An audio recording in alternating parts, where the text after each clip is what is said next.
Good afternoon, friends. Kerry Hamill from 6 Saturdays a Week, and we got another bow review.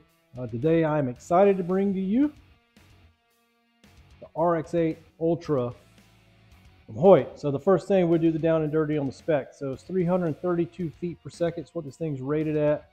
It's 34.68 inches axle to axle for a total weight of 4.4 pounds. 7 and 1/16 inch brace height. Let's see, the draw length ranges from 27 to 32 inches. It could go from 40 to 80 pounds of draw weight. And those are in 10-pound increments with the different limb options they have. 70 to 90% let off changes. You can also change the hard or extreme hard back wall on these cams, moving the let off foot, which is new for this cam. The draw length, as I said, goes from 27 to 32 inches, and it can be adjusted, and that's the new mod for that, where your draw length changes, and that can be changed, and quarter inch length draw length changes. New for this bow is the new HBX Exact cam. It has a little bit wider limb stance than the previous model. Like the previous models, it has a dovetail mount, which you can't really see on this one because we got a whisker biscuit in the way. There's your dovetail mount. And Picatinny mount for your inline rail accessories. Also new, you'll see on these cams, and I don't remember what the name on this thing is, but it's so with the new Go sticks, which this is not what these are. The new Go sticks are more like a bipod on a rifle. They fold into multiple positions, but you have a position where you can sit this flat on the ground. And these Go sticks and this would give you 3 points of contact, allowing you to keep your string and cam out of the dirt. The new Go sticks will also, with a stabilizer on the front here, will allow it to fold to do a tripod type positioning. So the cam would be completely off the ground, and you could also have a forward position where it would fold up like a tripod out of the way, similar to what you see on a rifle. So that's what's new on this. And again, you got your quiver mount accessory option there. You got your bracket for your bottom quiver hole, and then your back bar mount, which you would have to have the back bar, the V-bar that Hoyt makes for this. So well, that's the specs for this thing. Beautiful bow, and it balances out real well. You notice that I have a Spot Hog Fast Eddy on here. Since I've tested the Matthews with a nice CBE sight, I wanted to put a nice Spot Hog sight that I had laying around on this bow to test it. But that's what we're going to test it with. Again, no peep. Matter of fact, there's absolutely no other anchor points other than me anchoring into my jaw, touching nose on the string, looking through the sight, because I want to see how repeatable the grip is for this bow without the influence of a peep sight. So without further ado, other side note is we're not going to shoot the vibe meter on this thing, and it's not for any reason other than the vibe meter is just not that accurate. So you get some big jumps that I don't believe are good representatives of what any of the bows that I've tested so far are going to do. Plus, there's multiple axes of vibration that you should be testing on, and these cheap vibration detector vibration meters that myself and you see some other people on YouTube using are only detecting in one range of motion for vibration. So if you put it on the end of the stabilizer, like it's been, some people have been using, you're only detecting vibration that's moving, forward and aft, laterally or longitudinally. If you put it on the side, you're only detecting laterally, plus it is up and down, whatever that axis would be called. So I just didn't feel like I was getting a good representation of what these bows are actually doing. You're just going to have to trust that what I say is exactly how I'm feeling it.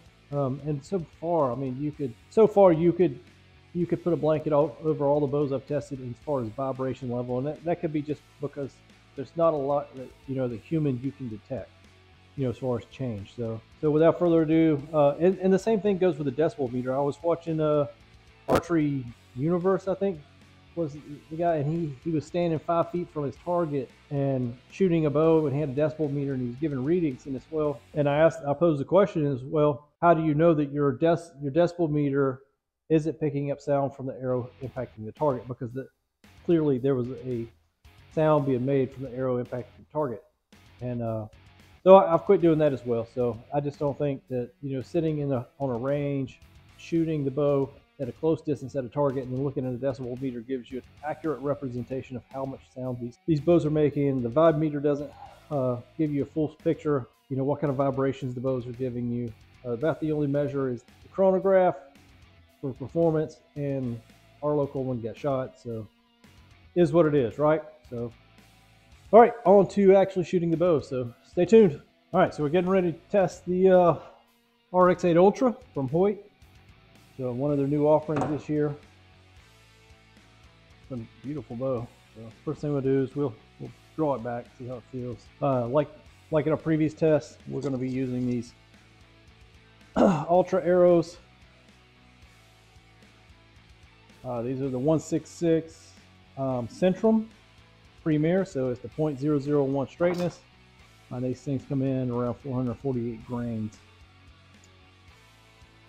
All right, so our initial drawback. You feel some hump there, and then right there to the valley. Nice and easy.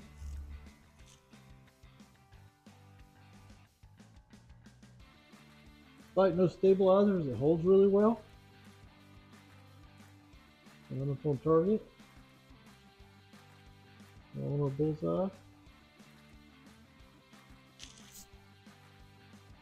See how nice and easy that letdown was? Now, it's not nearly as aggressive as the RX-8. A little bit of hump right before the valley, but it's not much at all.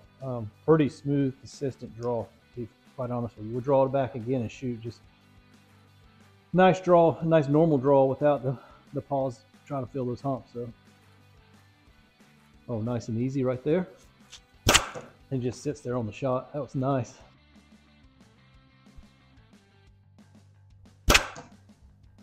After that initial hump, it's just real consistent all the way back to the back wall, and then the back wall is just solid.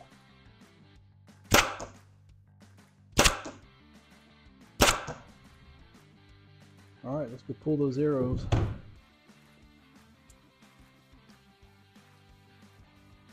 We'll do another one. Let's do that first group wasn't as good as it should have been. These two lower ones, I think those were a result of the arrow actually settling in the whisker biscuit. So we'll reshoot it again. All right, so just to make sure I'm doing apples to apples, I went and got my True Fire center line and True Ball center line. I'm sorry. We're going to reshoot another group using the same release that I've used in the other videos, just to make sure we're doing apples to apples.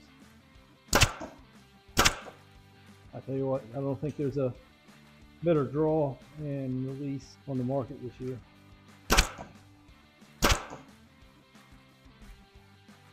Same thing. Too in, too low. Could be an arrow thing. All right, let's go look at the group.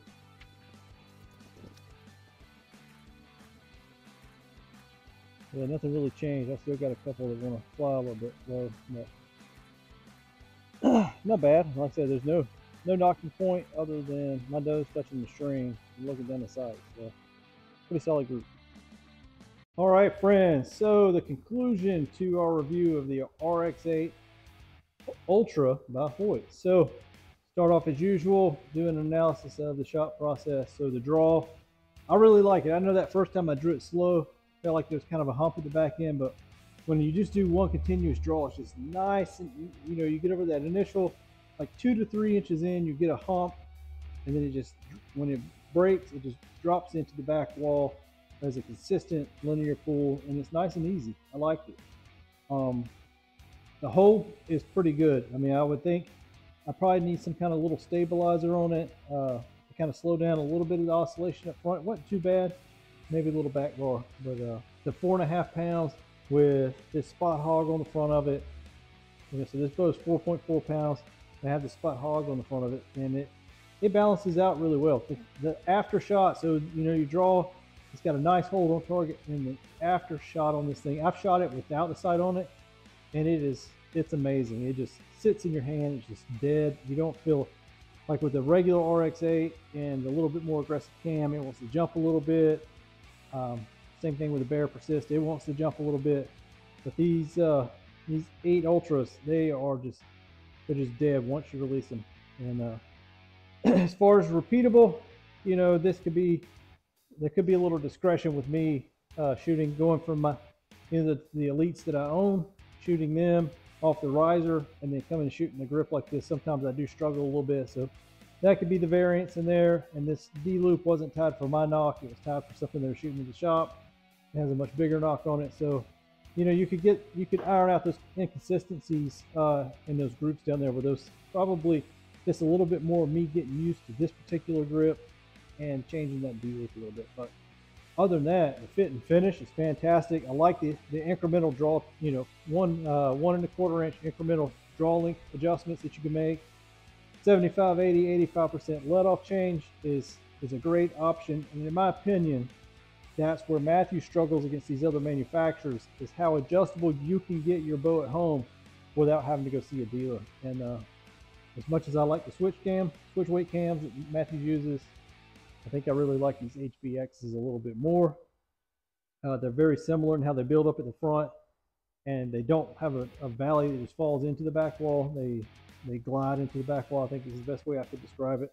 And they both hold really well. But this RX-8 Ultra, if you're a fan of Hoyt and you want one of these carbon bows for whatever your specific reasoning may be, you wouldn't be disappointed. When it was recommended to me, I was talking to Ryan Cody up at Eastern, and they're like, "Hey, we think you'll like this thing," and they weren't wrong. I really like it.